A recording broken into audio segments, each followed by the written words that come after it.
Today I'm going to share with you some ideas I came up with, also how my students have actually helped to add to it.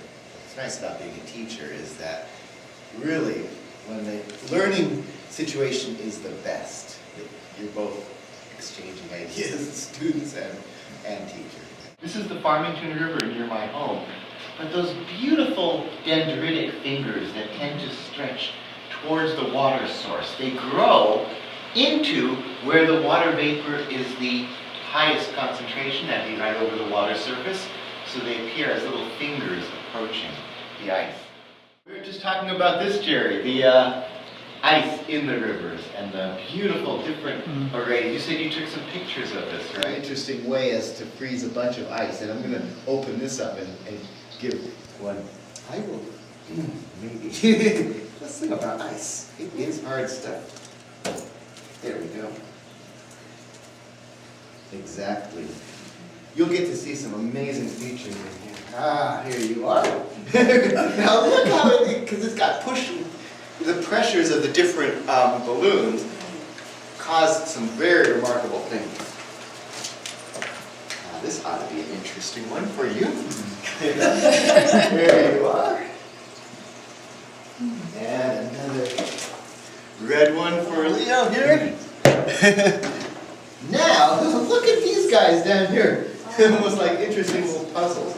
We'll probably take a couple additional ones and make one for Jerry over here. Oh, goody.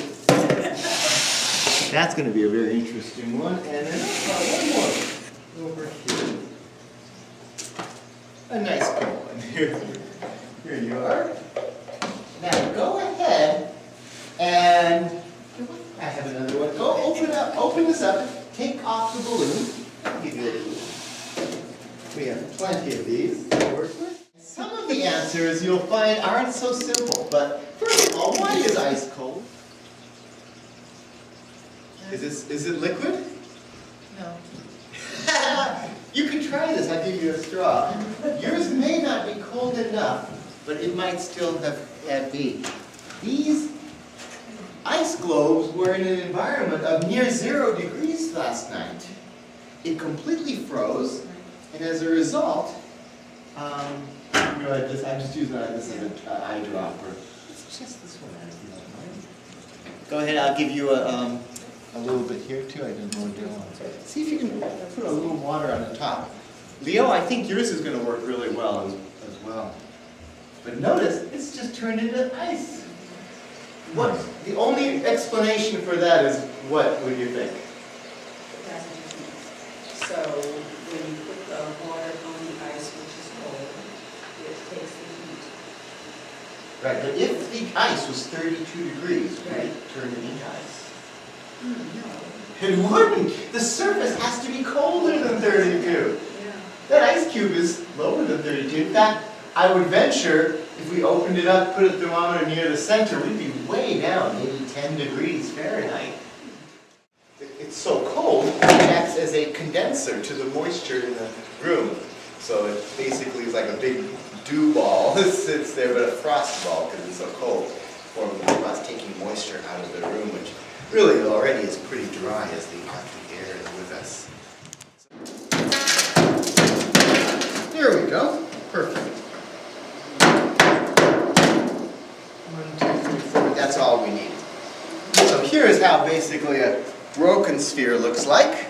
You can clearly see too a little bit more on inspection where the bubbles are and how they formed in this area right here. One other property of ice, when we're looking at these physical properties, the density of ice. Pretty easy. Ice is one of those very few substances in which its liquid phase is denser than its solid phase. This is what you're looking at is an engine. It's an engine like a pump that's pumping water downward. And this is a small scale representation of what's called the thermohaline conveyor belt that sets the ocean currents into their respective arrays. When you have ice near the Arctic Circle, Greenland, and the ice off of Canada and Alaska, they cool the water. That water is forced downwards sent down to the bottom of the Atlantic and actually sends its upper currents and continues the ocean current system the way it is, based a lot on this heat distribution. Where one of the big worries that all the ice would melt is that there would be no more of this. The ocean current would go chaotic compared to what we know of them now and shut this off.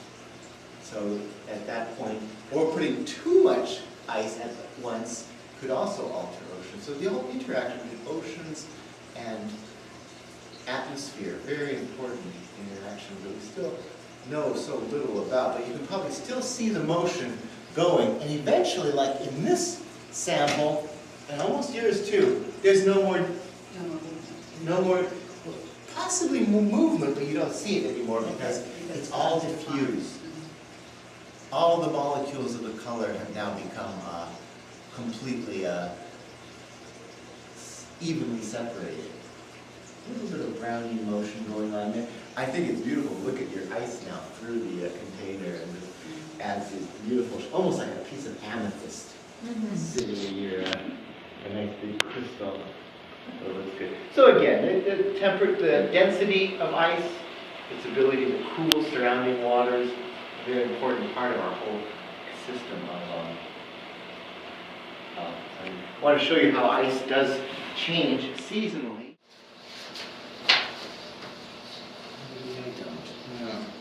Now the key for this, it might take a little getting used to, but I'll demonstrate like this.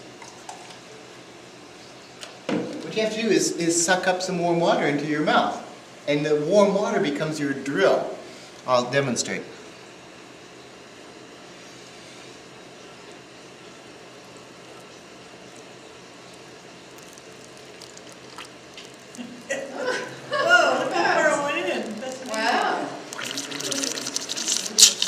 So one sip gets me about halfway through.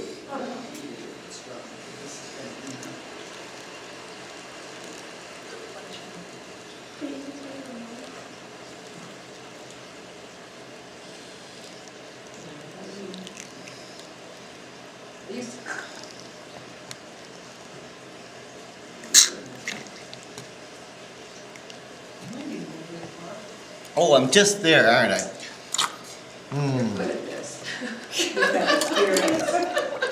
Ta-da! And you've just gone right through ice, making a very small diameter hole. But there we are, our first hanging of the day. Ice globe.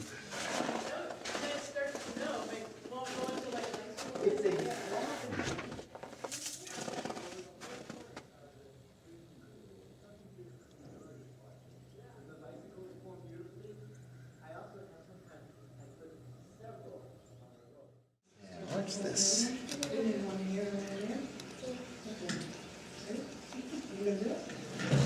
So everyone's done their work, it sounds like. Perfect.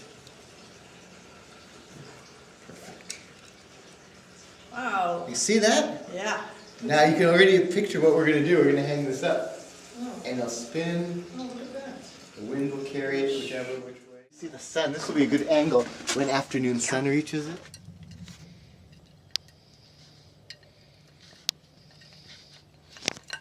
There we are. Don't worry, I'll clean up. I trim the.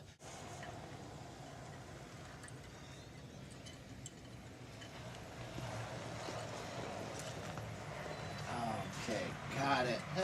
Now just the scissors. And we have ourselves an ice sculpture.